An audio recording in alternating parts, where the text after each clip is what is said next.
Allez, salut à tous, bienvenue dans cette nouvelle vidéo. On a décidé ensemble aujourd'hui avec Mickaël de faire une vidéo un peu différente de d'habitude. On a décidé de se mettre ensemble et de traiter des sujets que vous nous avez fait remonter.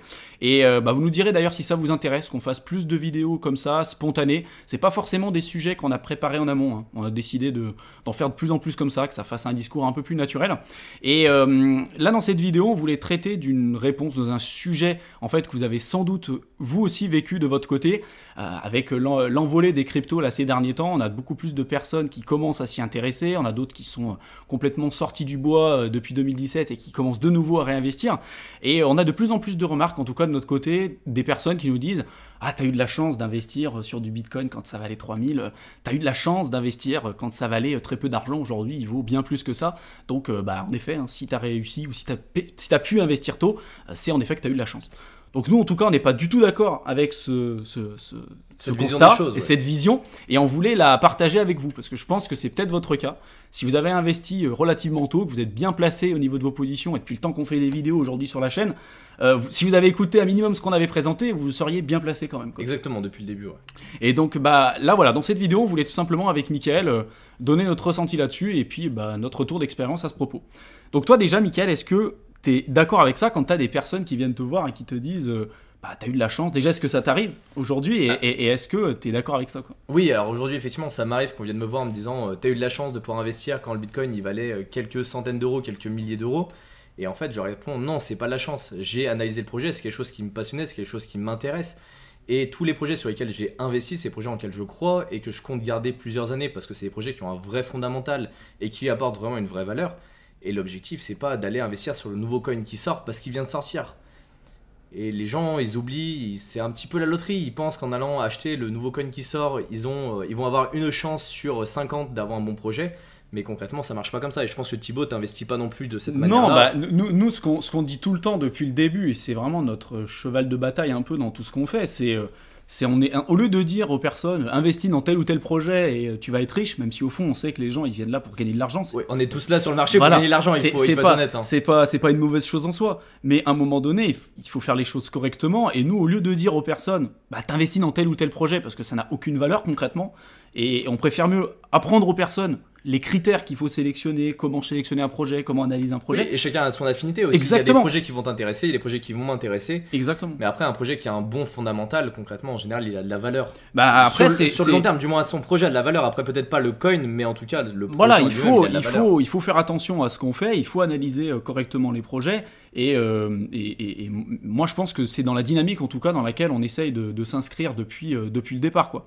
Et souvent, comme tu viens de le dire, les personnes qui veulent investir dans le marché de la crypto aujourd'hui, vu qu'ils maîtrisent pas tout le fondamental, toutes ces... Et que ça les ennuie. Et que ça les ennuie, ils s'en foutent, ils veulent investir 50 euros, devenir millionnaire au lendemain, quoi. Enfin, il y en a beaucoup, c'est ça. Ils investissent dans des projets qui sont dans le top 2000 de CoinMarketCap, ils espèrent devenir riches comme ça, et c'est du gambling, quoi. C'est vraiment du pari, c'est je tourne la roulette, je tombe sur le 24 noir, j'ai gagné, quoi. Tu vois, et encore, je pense qu'il y a plus de chances de gagner à la roulette que de gagner sur les cryptos. Non, mais voilà. Avec le nombre de cryptos qu'il y a aujourd'hui, en prendre une sur 8000 et se dire...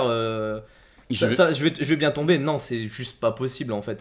C'est pas notre vision. Je veux dire, nous, quand on a décidé d'investir, je sais pas si pour vous c'est un jeu, mais je sais que moi personnellement, en tout cas, c'est pas un jeu. Quand j'investis, certes, il y a des risques. C'est de l'argent qu'on a gagné, on n'a pas envie de le jeter par les fenêtres concrètement. Non, c'est pas un jeu, c'est que je joue pas avec. Moi, j'investis. Voilà, Ouais. J'investis. Alors, on peut faire des erreurs, on en apprend tout le temps, mais je vais pas me dire tiens ce youtubeur là il a parlé de tel ou tel projet, je vais investir dedans, ou tiens parce que le marché il monte je vais investir. Non, si c'est juste ça, on prend pas les choses correctement. Il faut avoir les bonnes bases pour avoir une vision long terme et tout ce qu'on dit depuis le départ.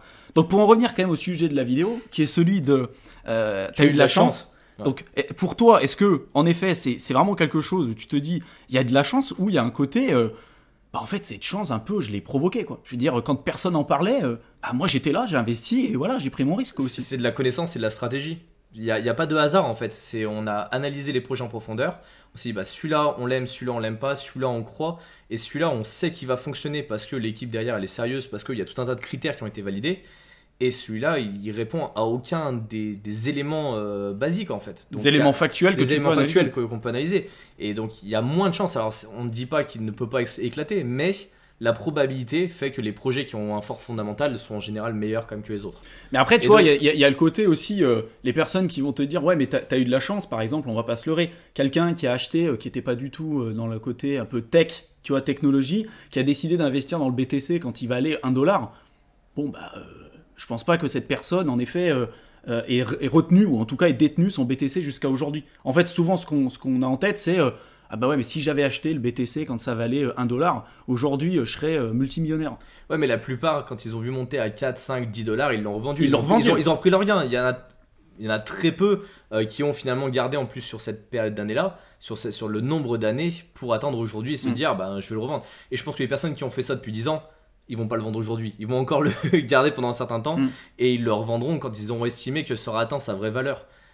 Mais voilà, c'est vraiment. Si, moi, ce que je conçois en fait là-dedans, c'est que pour vraiment tenir ta position sur le long terme, parce que aujourd'hui, hein, le cours dans lequel on se trouve, si on avait fait du DCA, peu importe le moment, hein, si on avait fait du DCA sur plus de 6 mois, on serait dans le positif. Ah oui, Donc, bien sûr. Ouais. Et puis, depuis le début de la création, on fait du BTC. Pour autant, bah, il y a 90-95% des personnes qui ont investi dans le BTC qui ont perdu de l'argent parce que bah, ils ont essayé de timer le marché, parce que ils ont essayé de faire du trading, ils ont essayé de faire des mauvaises choses.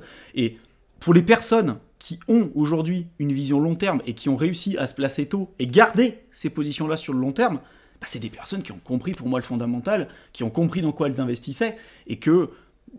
Enfin, en tout cas, c'est pas un chemin miracle. C'est ça que je veux dire. Il n'y a pas de chance là-dedans, quoi. Non, c'est pas aléatoire du tout. Hein. Concrètement, quand on prend un grand nombre de produits sur le marché, qu'on les analyse correctement, on voit qu'il y a que quelques projets qui sont vraiment fiables et qui ont un avenir, et d'autres projets qui sont simplement des copies qu'on peut retrouver d'autres projets initiaux. Quand on arrive et qu'on voit c'est le prochain Bitcoin, c'est le prochain Ether, pour Bah, moi, au départ, ça a marché. C'est un facteur qui me fait fuir aujourd'hui. Mm. Parce qu'il y a un Bitcoin, il y a un Ether, mais comme il y a d'autres crypto-monnaies qui sont uniques et qui apportent une valeur nouvelle au marché et une vraie valeur qui a besoin aujourd'hui de répondre aux besoins. C'est pas, ça sort pas de nulle part en fait. Ouais. Et puis surtout, nous, ce qu'on disait, et on en avait parlé tout à l'heure, c'est la chance, entre guillemets, c'est quand l'opportunité, elle va rencontrer aussi la connaissance et la préparation. Exactement. Dire que demain, tu t'es pas formé à l'immobilier, tu vas peut-être passer pendant Des des mois, mois et des des années mois devant des appartements. devant et des sans- appartements ultra rentables, mais tu vas pas y aller parce que Exactement. t'es pas prêt.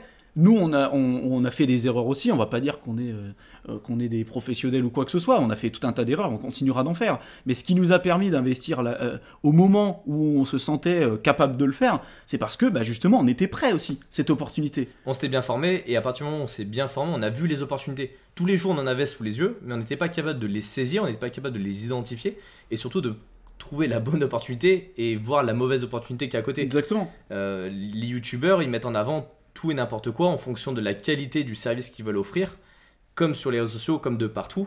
Et après, c'est à vous de voir ce qu'il y a qui est intéressant pour vous, voir ce qui n'est pas intéressant, et en analysant et en vous formant, parce que c'est vraiment la base. Sans formation, vous ne pouvez pas savoir où vous allez, et vous ne pouvez pas savoir sur quoi vous devez investir. Et il n'y a pas de chemin miracle là-dedans, quoi. Même nous, ce qu'on prône depuis le début, c'est que même aujourd'hui, au prix du Bitcoin actuel, certes, on est sur une tendance extrêmement haussière, on est en bulle ou tout ce que vous voulez, mais pour ceux qui auront une vision et un horizon de temps qui n'est pas sur 3 semaines, 1 mois, 2 mois, mais sur plusieurs années, encore une fois, hein, on peut reprendre les précédents pics. Hein. Le pic de 2013, quand on était à 1 000 $, bah, même si vous aviez acheté au pire moment en 2013, bah, aujourd'hui que vous auriez acheté du BTC à 1 000 $, vous auriez, vous seriez, je pense, super content. Les Vous gens, seriez- là, tout le monde se Exactement. battrait pour acheter du BTC à 1000 $. À 1000 en ce moment. $. Et pour autant, c'était le pire moment en 2013. En 2017, en 2020, bah, 2017, c'était 20 000 20 $. 000 $, on était quasiment à 20 000 $, bah aujourd'hui, il y en a combien qui voudraient racheter du BTC à 20 000 $? Et Ah puis bah, ça refera tout le monde- pareil. Tout le monde en prendrait aujourd'hui. Hein, du Exactement. BTC à 20 000 $. Et ça sera pareil pour moi dans l'état. Alors, on n'est jamais sûr à 100%, mais encore une fois, si on a une vision long terme, qu'on comprend le fondamental, ben on se met dans une position où on est capable de tenir nos positions, on est capable de suivre le marché et de pas vendre ou de. Bah, c'est pas nos émotions qui exactement, qui c'est ce nous que j'allais drive. dire. Et, concrètement, on a une stratégie, on suit la stratégie, on a des paliers de sortie et on va prendre nos gains. C'est mathématique et il faut être carré avec ça. Voilà. Il n'y a pas de, Exactement. il y a pas de mystère concrètement. D'ailleurs, vous nous direz, vous, dans la section commentaires, si vous avez des personnes qui, en effet, vous disent aujourd'hui que vous avez eu de la chance peut-être d'investir plus tôt, etc. Et d'ailleurs, nous, en tout cas, notre retour d'expérience, c'était que quand on parlait du BTC, quand il en valait 3000, 4000 sur la chaîne, personne voulait. Il y avait personne qui s'y intéressait. Ah oui, parce qu'il était monté à 20 000, donc pourquoi acheter un BTC à 3 000 alors qu'il valait 20 000 quelques mois avant? Théoriquement. Il y avait Alors aucun- que il y là, avait aucun maintenant, intérêt. quand ça a complètement éclaté, le précédent plus haut, là tout le monde en veut. Mais c'est la psychologie humaine. On a envie d'acheter quelque chose qui fonctionne, alors que en réalité, il faut acheter quand personne en parle et vendre quand tout le monde en parle.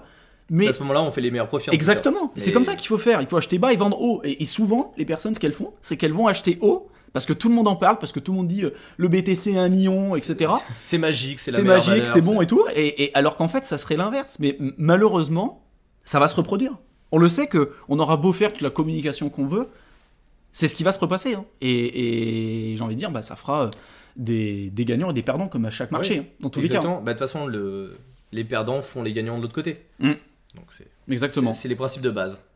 Donc vous nous direz d'ailleurs dans la section commentaires si vous êtes d'accord un petit peu avec ce qu'on vient de vous évoquer, si vous avez des personnes aujourd'hui qui vous disent qu'en effet vous avez décidé vous d'investir tôt mais que c'est fait partie de la chance, et est-ce que vous êtes d'accord avec ce concept de chance ou pas du tout. Si vous aimez bien ce nouveau format de vidéo qu'on fait, dites-nous pareil dans la section commentaires si vous voulez qu'on en fasse un peu plus. Comme vous voyez, c'est pas forcément des sujets qu'on aura préparés en amont, on essaie d'être le plus naturel et le plus spontané Ouais, possible. le plus spontané possible, c'est vraiment l'objectif. Pour tous ceux qui veulent aujourd'hui se lancer dans le domaine des cryptos mais qui ne savent pas par où commencer, comme d'habitude, vous retrouvez le lien du guide dans la description de la vidéo. On vous explique tout de A à Z, le concept lié derrière les crypto-monnaies, les plateformes d'échange, comment sécuriser vos cryptos, etc.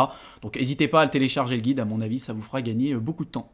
On vous souhaite une excellente fin de soirée et puis on vous retrouve dans une prochaine vidéo. Salut. À tous.